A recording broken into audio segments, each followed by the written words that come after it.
정말 예수 믿는 것이 우리에게는 쉬운 것 같으면서도 어려움이 너무나 많이 있습니다. 예수를 믿지 않는 사람이라면 전혀 비난의 대상이 되지 않는 행동인데도 예수 믿는다는 그 사실 때문에 우리가 비난을 받는 경우가 없지 않아 많이 있습니다. 그럴 때마다 어쩌면 우리가 그리스도인이 된 것에 대하여서 부담을 느끼는 것입니다. 왜 우리 주변의 사람들이 우리를 그렇게 주시하고 우리의 행동과 우리의 삶이 그렇게 비판의 대상이 되는 것입니까? 여기에 대해서 멀컴 니치라는 분은 이렇게 말했습니다. 세상 사람들이 예수 믿는 사람을 유별하게 비판하는 가장 큰 이유는 실상 단순한 것이다. 그 이유는 세상이 그리스도인에게 너무나 많은 기대를 걸고 있기 때문에 그렇다고 했습니다. 옳은 말씀입니다. 그러면 우리가 그리스도인답게 살아간다는 것은 그러면 무엇을 의미하고 있는 것입니까? 이 대답은 정말 그렇게 단순하지는 않습니다. 예수 믿는 사람과 믿지 않는 사람의 삶의 방식이 그러면 어떻게 다른 것입니까? 예수 믿는 사람은 그리스도인으로서의 의식이 있어야만 하는 것입니다. 나를 그리스도인답게 만드는 그리스도인으로서의 삶의 방법은 그러면 도대체 무엇입니까? 그냥 주일에 한 번 교회에 나와 예배드리고 기독교 의식에 참여하고 찬송 부를 줄 알고 성경 몇 구절 알게 되면 그것이 바로 그리스도인의 삶의 전부인 것입니까? 아니면 그보다는 다른 어떤 삶의 의식이 우리의 의식의 밑바닥에 흘러가고 있어야만 하는 것입니까? 오늘 말씀이 바로 이 문제에 대한 해답을 우리에게 제시하고 있습니다. 다시 말해서 하나님께서 자기 백성들에게 하나님의 백성으로서의 의식을 심어주기 위해 하신 일의 내용이 오늘 본문 말씀에 기록이 되어 있다는 것입니다. 이스라엘 백성들은 기적적으로 이제 요단강을 건너갔습니다. 그래서 하나님께서 약속하신 이제 가나안 땅에 드디어 첫 발을 들여놓게 되었습니다. 그들에게 이제 정말 새로운 삶이 시작되었습니다. 이제 새로운 방식의 삶이 요청되는 이 시점에서 하나님께서는 그들로 하여금 특별히 두 가지 예식을 행하게 하셨습니다. 하나님은 이 두 가지 예식을 통해서 하나님의 백성으로서의 가져야 할 중요한 의식을 그들의 마음속에 심어주시려고 한 것입니다. 그러면 두 가지 예식이 무엇입니까? 하나는 할례식이고 다른 하나는 유월절 예식이 되겠습니다. 우리는 이 두 가지 예식의 중요성을 볼 수 있어야 하는 것입니다. 이 두 가지 예식의 중요성은 그냥 구약 성경에서 끝난 것이 아니라는 것입니다. 신약 성경에도 내용은 같으나 다른 옷을 입고 같은 사상이 지속되고 있는 것을 볼 수가 있는 것입니다. 그것이 바로 우리가 하고 있는 세례식입니다. 그리고 예수님께서 지상에서 최후의 만찬, 유월절 만찬을 나누시면서 유월절 식사를 주의 만찬, 성찬으로 성하신 것을 볼 수 있는 것입니다. 우리 개신교에서 성례식을 말하면 이 두 가지 예식, 즉 세례와 성찬을 말하고 있습니다. 그런데 먼저 등장하는 예식이 할례식입니다. 하나님께서는 그의 백성 이스라엘 백성들에게 왜 할례식을 행하게 하셨습니까? 이 할례식을 통해서 하나님께서 자기 백성들에게 요구하는 정신은 무엇이겠습니까? 우리가 예식을 볼 때 그 예식 자체만을 보면 별로 재미가 의미가 없습니다. 그 예식 밑바닥에 흐르는 정신, 다시 말해서 그 예식을 통해서 하나님께로부터 받아야 할 진정한 교훈이 무엇인지를 알아야 하는 것입니다. 하나님께서는 예식 그 자체에 관심이 있으신 분이 아니십니다. 성경에 나타난 모든 예식은 우리에게 어떤 교훈을 전달하기 위한 교육의 한 방편에 지나지 않는 것입니다. 할례 의식은 두 가지 의식을 우리에게 심어주기 위해서 고안된 것입니다. 우선 구별된 백성이라는 의식을 갖게 하기 위해서였던 것입니다. 본래 할례가 맨 처음 명령되어진 것은 창세기 17장 9절에서 11절에서 하나님께서 아브라함에게 이렇게 말씀하셨습니다. 하나님이 또 아브라함에게 이르시되 그런즉 너는 내 언약을 지키고 너의 후손도 대대로 지키라. 너희 중 남자는 다 할례를 받아라. 이것이 나와 너희와 너희 후손 사이에 지킬 나의 언약이니라. 너희는 양피를 베어라. 이것이 나와 너희 사이의 언약의 표징이니라 했습니다. 할례는 이렇게 이스라엘 백성들이 하나님의 자녀라는 언약에 대한 하나의 표시인 것입니다. 그래서 이 할례를 통해서 하나님의 백성과 하나님의 백성이 아닌 사람들이 구별되었습니다. 또 이 표시를 통해서 그들이 하나님의 구별된 백성이라는 의식을 갖기 시작한 것입니다. 이스라엘 백성들 가운데 남자들은 난지 8일 만에 다 하나님의 백성이라는 표시로 할례를 받았습니다. 물론 그 표시가 하나님의 백성으로 만드는 것은 아니었습니다. 다시 말하면 할례를 받는다고 해서 모두 다 하나님의 백성이 되는 것은 아니었다는 것입니다. 이스라엘 백성들은 이미 하나님의 백성으로 태어났습니다. 그러나 그 표시를 볼 때마다 그들이 하나님의 백성이라는 의식을 계속 확인하고 또 확인함으로써 나는 하나님의 백성이다. 그러므로 바르게 살아야만 한다는 생각을 갖도록 하나님께서 그의 백성들에게 할례 의식을 행하게 하신 것입니다. 구약시대의 이 할례가 이제 신약시대에 와서는 세례식으로 연결이 되었습니다. 그래서 골로새서 2장 11절 12절을 보면 또 그 안에서 너희가 손으로 하지 아니한 할례를 받았으니 곧 육적 몸을 벗는 것이요 그리스도의 할례니라. 너희가 세례로 그리스도와 함께 장사한 바 되고 또 죽은 자들 가운데서 그를 일으키신 하나님의 역사를 믿음으로 말미암아 그 안에서 함께 일으키심을 받았느니라고 했습니다. 이 말씀은 영적 할례, 다시 말하면 세례는 예수님과 함께 죽고 다시 살아난 사실에 관한 하나의 표적이라 할 수 있는 것입니다. 세례를 받았기 때문에 우리가 하나님의 자녀가 되고 그리스도인이 되는 것은 역시 아닌 것입니다. 하나님의 자녀가 되었기 때문에 나는 죄에 대해서 죽고 하나님의 새로운 생명을 받아 새 생명을 가진 하나님의 자녀로서 다시 태어났다는 사실을 분명하게 내 가슴에 일깨우기 위해서 세례를 받는 것입니다. 그리고 하나님은 할례를 통해서 이스라엘 백성들에게 그런 의미의 세례를 받게 하셨습니다. 신뢰 의식을 갖게 하셨다는 것입니다. 오늘 주신 말씀에서 이스라엘 백성들이 할례를 받았던 그때 그것을 생각해 보면 우리는 또 놀라운 교훈을 받을 수가 있는 것입니다. 이스라엘 백성들은 이제 요단강을 건너가서 길갈이라는 곳에 도착을 하였습니다. 그 길갈 바로 앞에 있는 도시가 유명한 여리고 성입니다. 여리고 성은 팔레스타인 땅의 가문과 같은 역할을 하고 있는 도시입니다. 여리고 성을 점령해야 가나안을 차지하는 일을 시작할 수가 있는 것입니다. 이 가나안 땅을 지키고 있는 여리고 성의 적군들은 그들을 향해서 나오고 있는 이스라엘 백성들을 지켜보고 있는 것입니다. 그 지켜보는 현장인 여리고는 길갈이 또한 내다보이는 곳입니다. 이 길갈의 들판에서 하나님께서는 이스라엘 백성들의 모든 남녀들은 다 할례를 받으라고 명령을 하셨습니다. 그래서 대대적인 이제 외과 수술이 시작되었던 것입니다.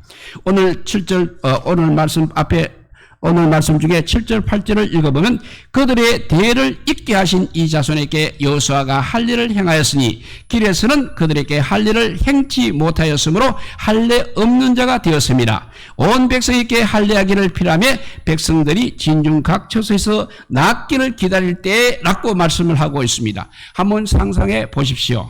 전쟁터에 나가서 싸워야 할 사람들이 모두 이렇게 외과 수술을 받고 드러누워 있는 것입니다. 상대편에서 보면 얼마나 공격하기에 좋은 기회입니까? 하나님께서 여리고성의 공략을 앞두고 자기 백성들에게 할례를 행하신 이유가 무엇이겠습니까? 모두가 할례를 받고 누워 적군을 쳐다볼 때 이스라엘 백성들은 과연 무엇을 느끼고 있는 것입니까? 지금 적군이 쳐들어오면 공격해보면 어떻게 해야 하는 것입니까? 꼼짝하지 못하고 적군에게 죽는 것입니다.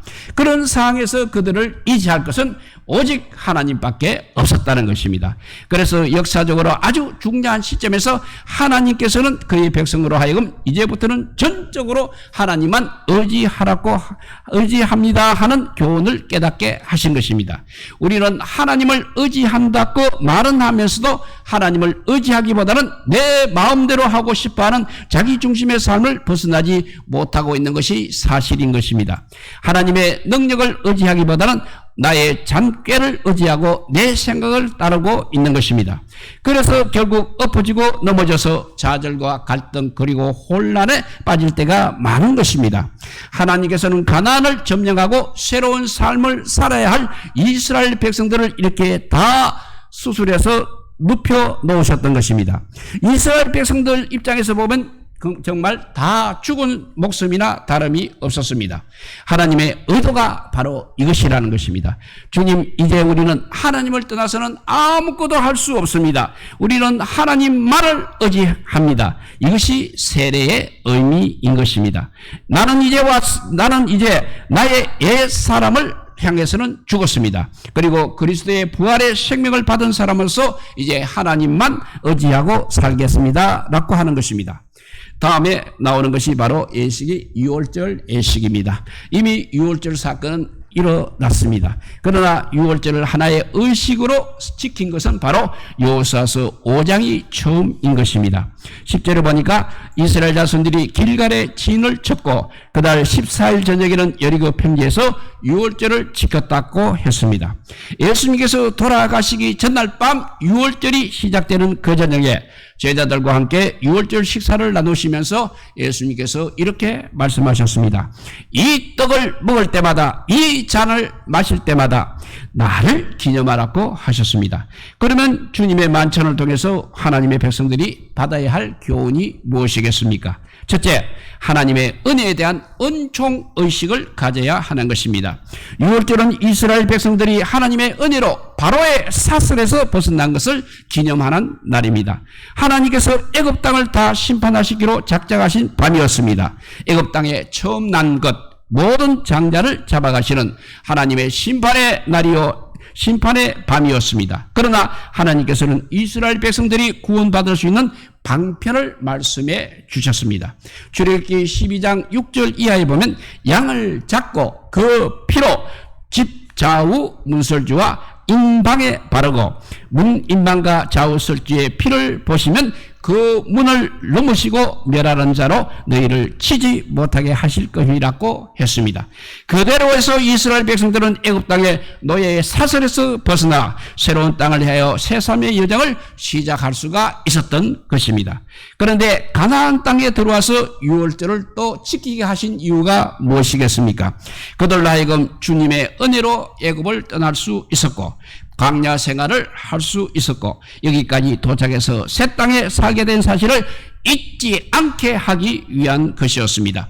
우리는 성찬에 참여할 때마다 무엇을 생각해야 하는 것입니까? 살을 찢기시고 피를 흘리신 예수 그리스도의 희생을 통해서 우리가 구원받은 사실을 잊지 말아야 하는 것입니다. 뿐만 아니라 우리가 지금까지 살아오면서 여기까지 나오게 된 것도 다 하나님의 은혜라는 사실을 우리가 결코 잊지 말아야 하는 것입니다.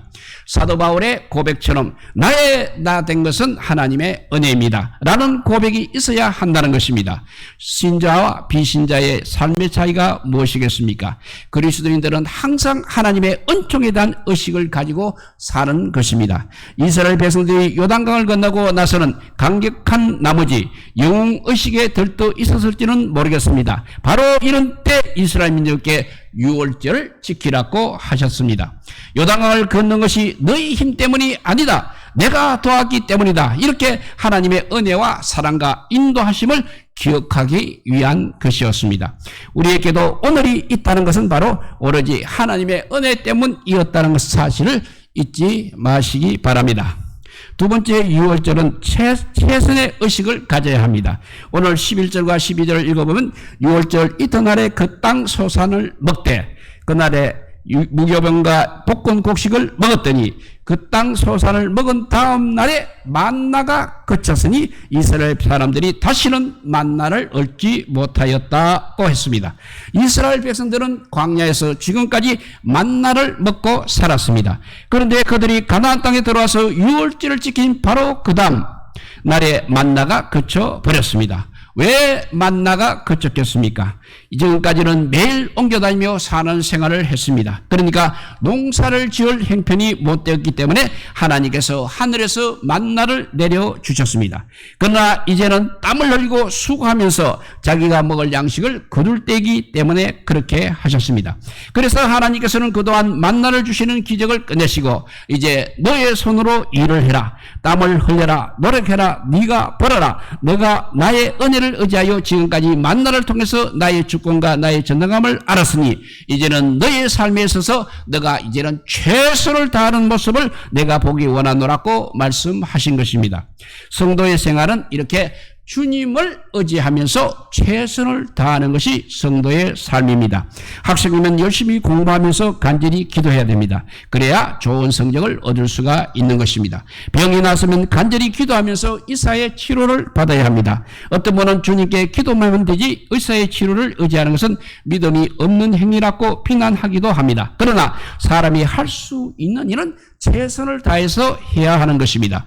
이렇게 생각할 수가 있는 것입니다. 내가 칼을 가지고 일을 하다가 실수로 손을 베었습니다. 피가 철철 흐르고 있습니다. 이때 어떻게 해야 됩니까? 물론 기도할 수 있습니다. 물론 기도할 수 있습니다. 그런데 기도해야 하기는 합니다. 그리고 하나님께서 내 손에서 흐르는 피를 멈추게 하실 수도 있는 것입니다. 그러나 하나님께서 그렇게 하라고는 하지 않으셨습니다. 내가 할 수 있는 일을 하라고 하셨습니다. 내가 할 수 있는 일이 무엇이겠습니까? 피가 흐르니까 지혈을 해야 하는 것입니다. 균이 침입하지 못하게 소독을 해야 하는 것입니다. 이것이 바로 내가 해야 할 일인 것입니다. 그리고 상처가 아물게 하는 것은 우리 하나님께서 하시는 일인 것입니다. 지금 우리는 많은 어려움을 겪고 있습니다. 그런데 이런 때 우리는 어떻게 해야 하는 것입니까? 이 어려움을 벗어나기 위해서는 열심히 기도를 해야 합니다. 그러나 한 걸음 더 나아가서 여러 가지 어려움을 각오하고 우리가 할 수 있는 일은 다 해야 한다는 것입니다. 주님을 의지하면서 우리의 최선을 다해야 하는 것입니다. 이제 여리고성을 정벌하기 위한 출발이 시작되는 것입니다. 그런데 출발 줄전에 또 하나의 사건이 우리가 읽지는 않았지만 뒤에 나오는데 13절에 보니까 여호수아가 여리고에 가까이 왔을 때 눈을 들어본 적 한 사람이 칼을 빼어 손에 들고 마주 섰는지라. 여호수아가 나아가서 그분에게 묻되 너는 우리를 위하느냐 우리의 대적을 위하느냐. 그가 가로되 아니라 나는 여호와의 군대 장관으로 이제 왔느니라고 했습니다. 여호수아의 군대가 막 이제 여리고성을 향해서 출발하려고 하고 있습니다. 그런데 나타난 낯선 장관은 바로 하나님 자신의 모습이었습니다. 여리고성을 정벌하기 위하여 험한 여로를 떠나는 위대한 과제를 앞둔 여호수아를 격려하시기 위해서 하나님께서는 이렇게 군대 장관의 모습으로 그 앞에 나타나신 것입니다. 여기서 우리는 또 하나님의 교육 방법을 배우게 됩니다. 주님께서 왜 그때 나타나셨겠습니까? 너는 이제 혼자 가는 것이 아니다. 내가 지금 앞장서서 간다. 네가 만일에 하나님의 백성이라는 자부심과 의식을 가지고 인생을 살며 나 하나님을 온전히 신뢰하며 사는 삶이 하나님의 은총이라는 사실을 깨달으며 그리고 겸손히 주를 의지하고 최선을 다해 걸어간다면 너는 결코 혼자가 아니다. 내가 앞서간다고 말씀하시기 위해서 이렇게 군대장관의 모습으로 나타나신 것입니다. 하나님께서는 지금도 인생의 숱한 사건과 삶의 어려운 문제들 앞에서 당황하게 하고 초조해 있는 우리들 앞에서 이렇게 말씀하십니다. 문제는 전쟁보다는 주체의식이다. 지금 이스라엘 백성들은 전쟁을 걱정하고 있습니다. 그러나 사실 그것이 문제가 아닙니다. 항상 우리에게 가장 큰 문제는 바로 자기 자신인 것입니다. 우리가 주님 앞에 바로 서기만 하면 주님께서는 항상 우리 편에 서시기만 하면 문제는 달라지기 시작한다는 것입니다. 주님께서 우리를 대신해서 싸워주시면 이 싸움은 이겨놓은 싸움이기 때문입니다. 우리가 성령 충만한 삶을 살 때 성령 충만한 그 순간 우리의 삶을 보게 되면 하나님께서 우리의 삶을 인도하시는 방법이 너무너무 신기해 보일 것입니다. 우리 앞에 지금 어떤 문제가 있습니까? 가정이 문제입니까? 사업이 문제입니까? 사실은 그것이 문제가 아니라 우리 자신이 바로 근본 문제인 것입니다. 우리가 하나님과의 올바른 관계를 맺기만 하면 하나님께서 우리와 함께 하시고 하나님께서 우리의 길을 인도하시기만 하면 우리의 삶은 완전히 달라지게 되는 것입니다. 그렇습니다. 하나님께서 우리를 하나님의 백성으로 삼아진 것을 감사하시기 바랍니다. 나는 하나님의 자녀라는 거룩한 자부심을 가지고 사시기 바랍니다. 주님만을 온전히 의지하시기 바랍니다. 그분을 신뢰하시기 바랍니다. 여기까지 온 것이 전적으로 하나님의 은혜임을 고백하시기 바랍니다. 그리고 겸손히 주님 앞에 엎드려서 주님만 의지하고 최선을 다하겠다고 고백하시기 바랍니다. 그러면 여리고 성벽은 무너지고 말 것을 믿을 수 있는 것입니다. 우리가 승리를 볼 수 있을 것입니다. 우리 모두 하나님만 의지하고 최선을 다하는 삶을 살아서 하나님을 기쁘시게 하시고 우리가 가야 할 길에 늘 하나님의 크신 은혜가 임하시기를 우리 주님의 이름으로 축복드립니다. 기도하겠습니다. 사랑의 하나님 감사합니다. 날이 갈수록 어려움만 우리 눈앞에 보이는 것 같습니다. 그럴 때마다 이렇게 주님께서 우리의 군대 장관이 되셔서 나타나셔서 우리를 인도하여 주시기를 간절히 빌고 원하옵나이다. 그러기 위해서는 우리가 하나님만 의지해야 됩니다. 세상의 어떤 것도 하나님보다 우선되지 않게 하여 주시옵소서. 그리고 우리의 최선도 다해야 됩니다. 이 두 가지를 해야 우리가 아버지와 하나님을 기쁘시게 하고 우리의 하는 모든 일이 하늘나라 영광을 위한 일이 된다고 오늘 우리에게 교훈하여 주시니 감사합니다. 우리 모두 믿음이 충만한 삶, 정말 성령이 충만한 삶을 살아서 하나님의 영광을 위해서 나아가고 죽어가는 많은 이웃을 위해서 기도하는 저희들 되게 하여 주시기를 간절히 빌고 원하올 때 이 모든 말씀 아무 공은 없으나 우리 구주 예수 그리스도 이름으로 기도드리옵나이다. 아멘. 예, 우리